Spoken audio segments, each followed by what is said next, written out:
నమస్తే. ఈరోజు మన స్టూడియోలో ప్రముఖ ఆధ్యాత్మికవేత్త, ఆస్ట్రాలజర్ బ్రహ్మశ్రీ సుభాష్ శర్మ గారు మనతో ఉన్నారు. గురుగారితో మాట్లాడదాం. గురుగారు నమస్కారం. శ్రీమాత్రే నమః అండి.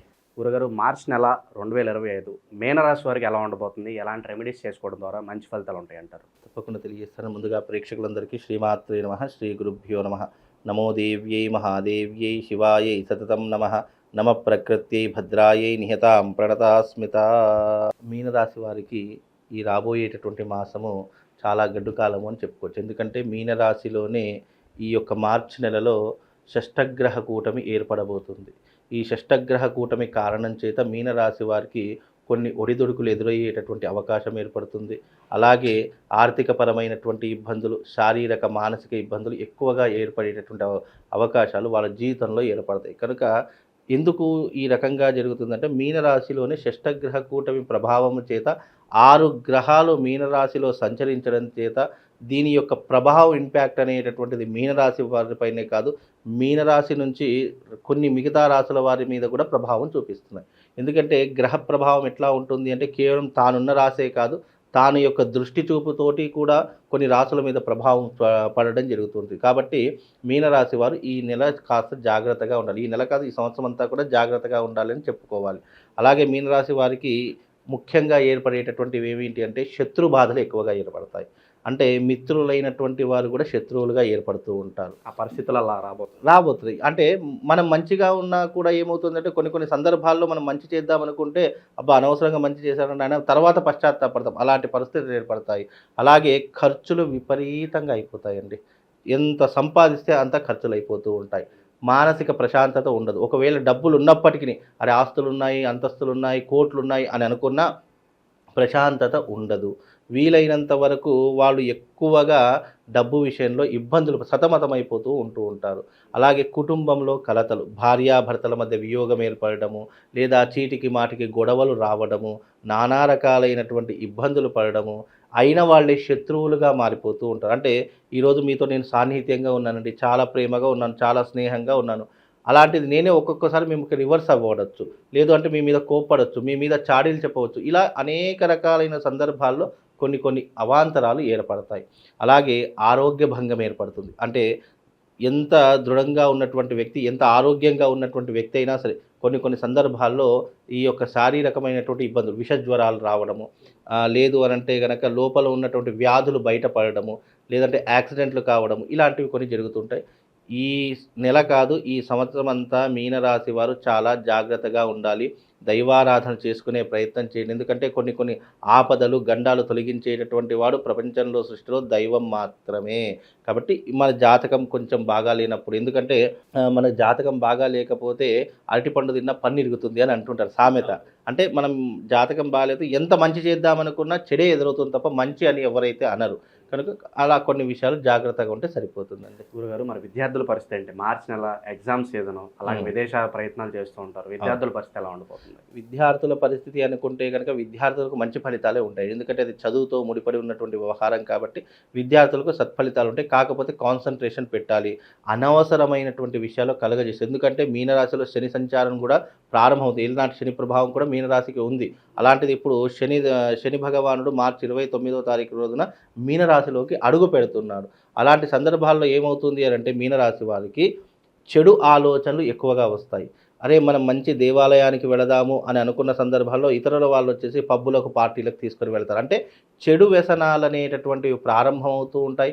ఆలోచనలు చెడు మార్గం వైపు వెళ్ళడానికి ఎక్కువగా మనిషిని ప్రభావితం చేస్తూ ఉంటాయి.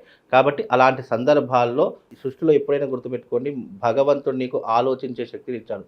సన్మార్గంలో వెళితే కాస్త కష్టమో నష్టమో మంచి మార్గాన్ని వెతుక్కుంటావు. అదే చెడు మార్గంలో వెళితే ఫస్ట్ సుఖము, అన్ని లాభములు అన్ని కనిపిస్తాయి, కానీ తర్వాత బాధపడాల్సిన పరిస్థితి ఏర్పడుతుంది.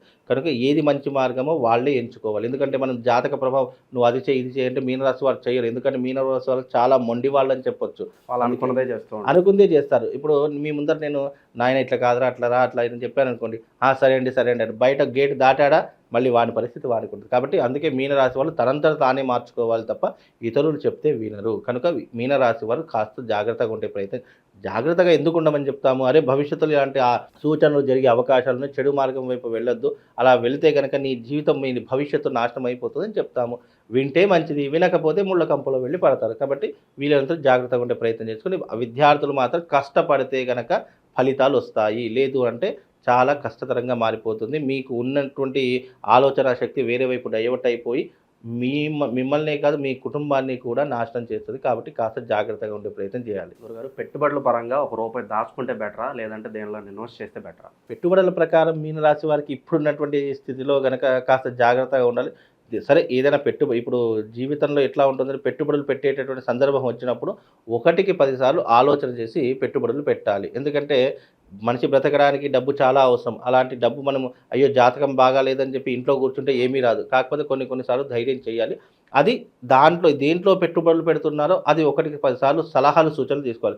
దగ్గరలో ఉన్నటువంటి అయ్యగారినో గురువు గారినో సంప్రదించండి. గురువుగారు నేను ఫలానా ఈ దాంట్లో ఇన్వెస్ట్మెంట్ పెడుతున్నానండి, అది నాకు సరిపోతుందా లేదా, దాంట్లో ఇన్వెస్ట్మెంట్ పెడితే నాకు కలిసి వస్తుందా లేదా అనేటటువంటి విషయాలన్నీ కూడా తెలుసుకొని పెట్టుబడులు పెడితే బాగుంటుంది. ఎందుకంటే పెట్టుబడులు పెడితే ఆల్మోస్ట్ మీనరాశి వారికి మధ్యమ ఫలితాలే ఉన్నాయి కాబట్టి అంత చెప్పుకోదగ్గటువంటి ఫలితాలు లేవు.